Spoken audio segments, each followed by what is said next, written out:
నమస్తే, welcome to మహిళా ఆరోగ్యం. నేను మా యాంకర్ ఉషా. డెంటల్కి సంబంధించి చాలా టాపిక్స్ మనం వింటూనే ఉంటాం, చూస్తూనే ఉంటుంటాం.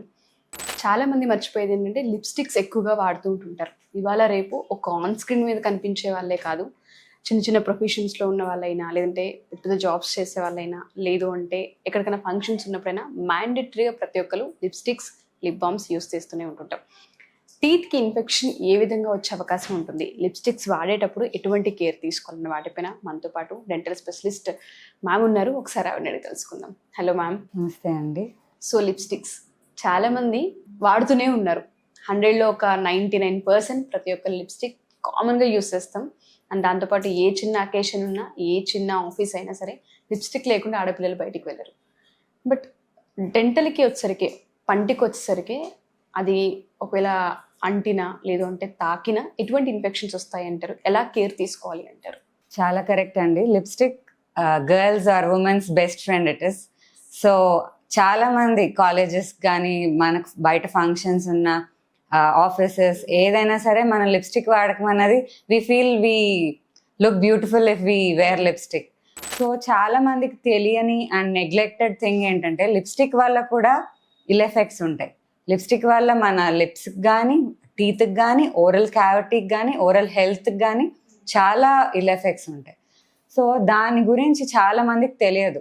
ఎక్కడ పడితే అక్కడ కొనేసుకొని ఏ లిప్స్టిక్ పడితే ఆ లిప్స్టిక్, ఏ లిప్ బామ్ పడితే ఆ లిప్ బామ్ లిప్స్కి వేసేసుకుంటూ ఉంటారు. సో ఈ లిప్స్టిక్స్ వల్ల ఏంటంటే ఫస్ట్ థింగ్ టీత్, మనం నవ్వంగానే కనిపించేది మన టీత్.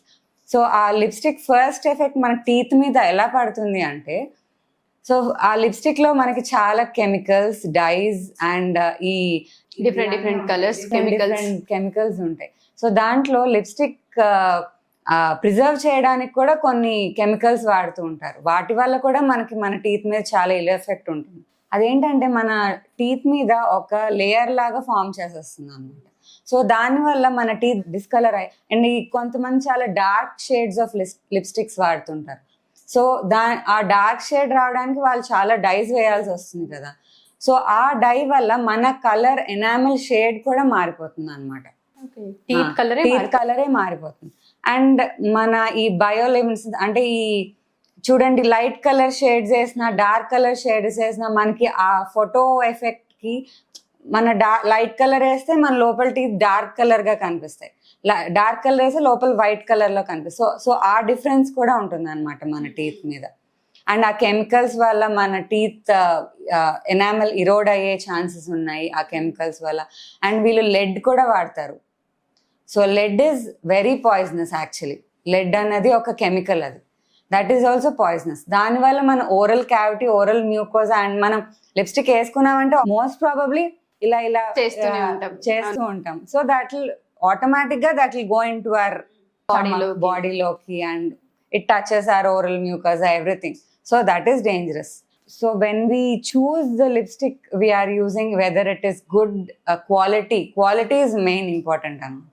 క్వాలిటీ అది చూసుకొని మనం తీసుకోవడం అనేది చాలా ఇంపార్టెంట్. ఓకే, మీరు అన్నట్టుగానే టీత్ కనుక చూసుకుంటే ఆ లేయర్ గా ఫామ్ అవుతుంది అని చెప్తున్నారు కదా, కాంప్లికేషన్స్ ఎలా ఉంటాయి అంటారు? టీత్ డ్యామేజ్ ఎలా అవుతుంది అంటారు? ఫస్ట్ ఎనామెల్ ఎఫెక్ట్ చేస్తే, ఎనామెల్ కి ఫస్ట్ థింగ్ మన ఎఫెక్ట్ కనిపించేది సెన్సిటివిటీ అండి. మోస్ట్ ఎనామెల్ అరిగింది అంటే మనకు కనిపించేది టీత్ సెన్సిటివిటీ. అండ్ ఇప్పుడు కామన్ ప్రాబ్లం, ఏ చల్లగా తాగినా, వేడిగా తాగినా, ఏది తాగినా సరే పళ్ళు జివ్వని సలుపుతూ ఉంటాయి. అండ్ దీనివల్ల కెమికల్స్ వల్ల ఒక లేయర్ లా ఫామ్ అయిపోతుంది కదా, అది ఎల్లోగా ఫామ్ అయి ప్లాక్ అంటాం మేము యాక్చువల్గా. అది లేయర్ ఆఫ్టర్ లేయర్ ఫామ్ అయిపోయి అది ప్లాక్ అలా అక్యూములేట్ అయిపోయి అది హార్డెన్ అయిపోతుంది. ఇప్పుడు అది మనం కేర్ తీసుకోకపోతే, లైక్ డెంటిస్ట్ దగ్గరికి వెళ్ళకుండా, ఆర్ అట్లీస్ట్ మనం రోజు క్లీనింగ్ అయినా చేసుకున్నా సరే అది పోతుంది. ఎవ్రీడే క్లీనింగ్, అది ఆబ్వియస్ గా ఫామ్ అయ్యే లేయర్. అది మనం తినే వాటికి కానీ ప్లాక్ అనేది ఆబ్వియస్ గా ఫామ్ అయ్యే లేయర్. మన బ్రషింగ్ టెక్నిక్స్ ప్రాపర్ గా అండ్ మన క్లీనింగ్ టెక్నిక్స్ ప్రాపర్ గా ఉంటేనే ఆ ప్లాక్ లేయర్ అనేది పోతుంది అన్నమాట. లేకపోతే అది డిపాజిట్ అయ్యి హార్డెన్ అయిపోయి that will effect the gum line. And after gum line next thing is bone. So bone ఎప్పుడైతే రిసీడింగ్ స్టార్ట్ అవుతుందో పళ్ళు లూజ్ అయిపోతే ఇంకా ఫైనల్ ఎఫెక్ట్ ఇస్ ఊడిపోవడం, evolution of the tooth. So ఏదో చిన్నది లిప్స్టిక్ అనే అనుకుంటాం, బట్ చాలా మంది లిప్స్టిక్ స్టెయిన్స్ ఫామ్ అవుతున్నాయని ఎక్కువ బ్రష్ చేసేస్తుంటారు. ఒకవేళ స్టెయిన్స్ ఫామ్ అయితే ఎక్కువ బ్రష్ చేసేస్తుంటారు. ఆ బ్రష్ చేయడం వల్ల కూడా ఎనామెల్ లాస్ జరుగుతుంది. కొంతమంది అయ్యో లిప్స్టిక్ ఎక్కడ పోతుందో అని చెప్పి కనీసం సరిగా బ్రష్ కూడా చేసుకుంటూ ఉండరు. సో వాళ్ళకి ఇంకా ఈ ప్లాక్ ఫార్మేషన్ అనేది ఇంకా ఎక్కువ అయిపోయి, సో ఆ ప్రాబ్లమ్స్ లైక్ వాటర్ తాగరు కొంతమంది, మళ్ళీ ఆ లిప్స్టిక్ ఎక్కడ పోతుందా అని చెప్పి. సో వాటర్ తాగకపోయేసరికి మన బ్యాడ్ బ్రెత్ లేకపోతే డ్రైనెస్ ఆఫ్ ద మౌత్ అవి కూడా వస్తాయి. ఓకే, సో ఇలాంటివన్నీ జరుగుతాయి అన్నమాట. సో దాని ఎఫెక్ట్స్ చాలా ఉన్నాయి, బట్ మనం అవి పట్టించుకోము అంతే, దాట్స్ ఇట్. అండ్ లిప్స్టిక్ అనేది మనం ఎప్పుడైతే వేర్ చేస్తూ ఉంటుంటామో ఫస్ట్ టీత్ ఎఫెక్ట్ అవుతాయి కాబట్టి, చిగుళ్ళ దాకా వెళ్తుంది కాబట్టి ఇన్ఫెక్షన్. ఎన్ని అవర్స్కి ఒకసారి లిప్స్టిక్ని మనం క్లీన్ చేయాలి అంటారు? కొంతమంది లిప్స్టిక్ అనేది ఇది ఒక డే అంతా క్యారీ చేస్తారు, సపరేట్గా దానికంటే ఒక క్లీనింగ్ ప్రాసెస్ ఉండదు. ఎలాగో ఫేస్ వాష్ చేసుకుంటున్నాం పోతుంది, సరే మనం పెదాలు తడుపుతూ ఉంటుంటాం, లోపలికి వెళ్ళిపోతూ ఉంటుంది, ఇదంతా కామన్ గా జరిగే చర్య. ఎంత మనం కేర్ తీసుకున్నప్పటికీ లిప్స్టిక్ ఆ కెమికల్ రియాక్షన్ బాడీలో ఎక్కడో అక్కడ ఏదో ఒక టైంలో డ్యామేజ్ చేస్తుంది. కానీ ఈ క్లీనింగ్ ప్రాసెస్ ఏదైతే ఉందో ఎలా క్లీన్ చేయాలి అంటారు? ఇప్పుడు యాక్చువల్గా అయితే first better you take and moisturiser, lip moisturisers కూడా వస్తున్నాయి ఇప్పుడు. సో ఆ మాయిశ్చరైజర్ అప్లై చేసి దాన్ని లిప్స్టిక్ వేసుకుంటే మీకు అట్లీస్ట్ కొంచెం ఆ బ్యారియర్ ఉంటుంది, లిప్స్ డ్రై అవ్వకుండా ఉండడానికి. అండ్ మినిమం మాక్సిమం 2-3 hours కన్నా లిప్స్టిక్ అలా ఉంచడం నాట్ సజెస్టబుల్ అండి. సో మనకి ఆ వైప్స్ వస్తాయి కదా, దాంతో ఒక్కసారి వైప్ చేసేసుకొని, అండ్ ఇప్పుడు మన ఇంట్లో షుగర్ ఉంటుంది కదా, ఆ షుగర్ ఆర్ కొంచెం హనీ తీసుకొని ఆ స్క్రబ్ లాగా మనం వైప్ చేయగలిగితే ఆ డెడ్ స్కిన్ అంతా వచ్చేస్తుంది మన లిప్స్ మీద. సో కొంత ఆ మాయిశ్చరైజింగ్ ఎఫెక్ట్ ఉంటుంది అనమాట. అండ్ అంతాసేపు మార్నింగ్ నుంచి నైట్ వరకు, ఇప్పుడు మనకి ఆ లిప్స్టిక్ మీద కొన్ని లిప్స్టిక్స్ మీద 9 to 5 అంటారు, లిప్స్ ని ఎంత డ్రై చేస్తుంది అండ్ అది మనం ఎంతలా కన్జ్యూమ్ చేస్తున్నాము ఇంత డ్యూరేషన్ అనేది మనం చూసుకోవాలి.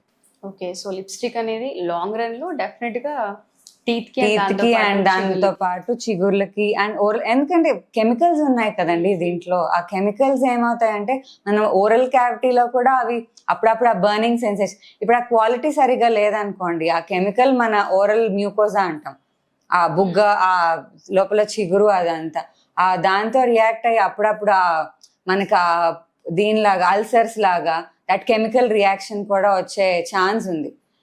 ఎక్కడో జరుగుతాయిలే, ఎవరికో జరిగిందిలే అని మనం అవాయిడ్ చేయడానికి లేదు, మనకైనా ఎప్పుడైనా జరగచ్చు. So that quality is very important. ఇప్పుడు అన్ని చాలా మటుకు ఆర్గానిక్ అంటున్నారు.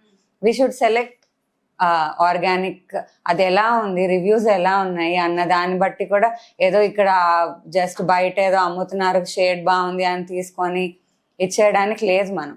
సో క్వాలిటీ అన్నది చాలా ఇంపార్టెంట్. ఎగ్జాక్ట్లీ. సో లిప్స్టిక్ వల్ల లిప్ కూడా కొన్నిసార్లు కెమికల్ రియాక్షన్ అవుతూ ఉంటుంది, క్రాక్స్ రావడం, బ్లీడ్ అవ్వడం, కొంతమందికి ఉబ్బడం, లిప్ చిన్న చిన్న పింపుల్స్ లాగా రావడం, ఇదంతా హైపర్ సెన్సిటివిటీ అంటారండి. ఆ ఎలర్జిక్, కొంతమందికి ఆ కెమికల్స్ పడవు, సో ఎలర్జిక్ రియాక్షన్ వచ్చి ఆ హైపర్ సెన్సిటివిటీ వచ్చి మొత్తం లిప్ ఇలాగా ఉబ్బిపోతుంది. ఇప్పుడు ఆ ఉబ్బిపోతే ఏంటి, ఆ హైపర్ సెన్సిటివిటీ తగ్గించడానికి ఏంటి, మనం స్టెరాయిడ్స్ వరకు వెళ్ళాలి. అవసరమా అండి ఆ స్టెరాయిడ్స్ వరకు? స్టెరాయిడ్స్ ఆఫ్టర్ ఎఫెక్ట్స్ అందరికీ తెలిసిందే కదా. ఆ స్టెరాయిడ్స్ ఆర్ వెరీ పవర్ఫుల్. ఆ హైపర్ సెన్సిటివిటీ అలర్జిక్ రియాక్షన్ తగ్గించాలి అంటే కంపల్సరీ ఆ స్టెరాయిడ్స్ ఇప్పుడు ఫుడ్ ఎలర్జీ తీసుకోండి, కొంతమందికి ఒక 2-3 రకాల ఫుడ్స్ పడవు, అవి ఏమైనా తీసుకుంటే ఏమవుతుంది, ఇవన్నీ ఉబ్బిపోవడం, లోపల అల్సర్స్ రావడం, కొంతమందికి ఆ ఫుడ్ ఎలర్జీ వల్ల ఇది కూడా అబ్స్ట్రక్ట్ అయిపోయి బ్రెత్లెస్ అయిపోతారు. సో ఇలాంటివన్నీ జరుగుతుంటాయి. సో మనము మాక్సిమం అవాయిడ్ చేయడానికి చూడాలి. ఈ మధ్య లిప్ బామ్స్ వస్తున్నాయి, that organic lip balms with printed like that, ఆ కలర్ షేడ్స్ లో వస్తున్నాయి. మేబీ ఆ ఆర్గానిక్ థింగ్ విత్ ఆ షేడ్స్ అండ్ ఆర్ ఇప్పుడు మన SPF కూడా ఉన్న లిప్ బామ్స్ కూడా వస్తున్నాయి, like protecting from the sun. So అలాంటివి కూడా మనం తీసుకొని you can use. But care అయితే డెఫినెట్ గా తీసుకోవాలి, కేర్ తీసుకోవాలి. అండ్ లిప్స్టిక్ వాడినప్పుడు కంపల్సరీగా మీరు 2-3 hours ఒకసారి అట్లీస్ట్ వైప్ చేసుకొని, ఆ మాయిశ్చరైజింగ్ వైప్స్ వస్తాయి దాంట్లో వైప్ చేసుకొని మీరు at least just plain moisturiser lips కి అప్లై చేసుకోవడం అనేది చేస్తున్నాం. సో ఎక్కువ టైం ఆ లిప్స్టిక్ ని ఉంచుకొని మన లిప్స్ ఆర్ ఓరల్ క్యావిటీని డ్యామేజ్ చేయడం అన్నది not a good thing actually. Yes. So 2-3 hours కి ఒకసారి అట్లీస్ట్ దాన్ని క్లీన్ చేసి అవసరం ఉన్నప్పుడు అండ్ చేసుకోవడం అన్నది చాలా ఇంపార్టెంట్ అన్నమాట. సో చాలా మంది లిప్స్టిక్ చాలా కామన్ గా తీసుకుంటూ ఉంటాం, దానివల్ల మీరు అన్నట్టు కెమికల్ రియాక్షన్స్ కొన్నిసార్లు బయటికి కనిపించవచ్చు, బట్ లోపల డ్యామేజ్ అనేది జరుగుతూనే ఉంటుంది. చాలా మంది లిప్స్టిక్ ని చాలా అంటే గ్రాంటెడ్ గా తీసుకొని మీరు అన్నట్టుగా ఎక్కడ షేడ్స్ బాగా అనిపిస్తే అక్కడ బై చేస్తూ ఉంటాం, కానీ దాని వెనక నోట్ ఏముందని చదవరు. చాలా కేర్ తీసుకోవాల్సిన అవసరం ఉందని అర్థమవుతుంది. అండ్ ఆ లిప్స్టిక్ మనకి ఓరల్ క్యావిటీ అండ్ టీతే కాదు, ఇప్పుడు మన లోపలికి స్టమక్ లోకి వెళ్ళినా సరే దట్ కొన్నిసార్లు ఆ బర్నింగ్ సెన్సేషన్, ఇప్పుడు మనకు తెలియదు అది ఏదో గ్యాస్ట్రిక్ ఇదేమో అదే అనుకుంటాం, but that effects are long term అన్నమాట. ఆ లాంగ్ టర్మ్ ఎఫెక్ట్స్ ఈ గ్యాస్ట్రిక్ ఇరిటేషన్ కానీ ఇది కానీ ఉంటూనే ఉంటాయి. అవి మనము ఏంటి జనరలైజ్ చేసేస్తాం. సో ఏదో ఫుడ్ తిని ఉంటాము దానివల్ల ఏమో అనుకుంటాం, but sometimes it leads to that irritation in the bowl and all కూడా. లాంగ్ టర్మ్ ఎఫెక్ట్ చెప్తున్నాను నేను ఇదంతా. So better we be cautious with this lipsticks too, and we should see the quality. మనం ఇప్పుడు మంచి brands తెలుసు, brands are costly అని, but at least the organic ones which don't mix too much chemical in them. So and ఈ preserve చేయడానికి కూడా వాళ్ళు chemicals వాడతారు, దానివల్ల కూడా that gastric irritation will be there. So ఇవన్నీ మనం it effects the stomach, liver, kidney, ఇవన్నీ ఇంటర్ రిలేటెడ్ థింగ్స్ అన్నమాట. సో ఇవన్నీ మనం చూసుకొని మనము everything has effect on our body because finally we are doing it on our body. So మనము care మాత్రం తీసుకోవాలి కంపల్సరీగా. సో మీరు చెప్పిన టాపిక్ నిజంగా వండర్ఫుల్. ఎందుకంటే లిప్స్టిక్స్ వల్ల అది చాలా లైట్ గా తీసుకోవాల్సిన టాపిక్ అయితే కాదు, డెఫినెట్ గా లాంగ్ రన్ ఆలోచించి దాని కాంప్లికేషన్ కూడా థింక్ చేయాలి. Thank you ma'am. Thank you so much అండి.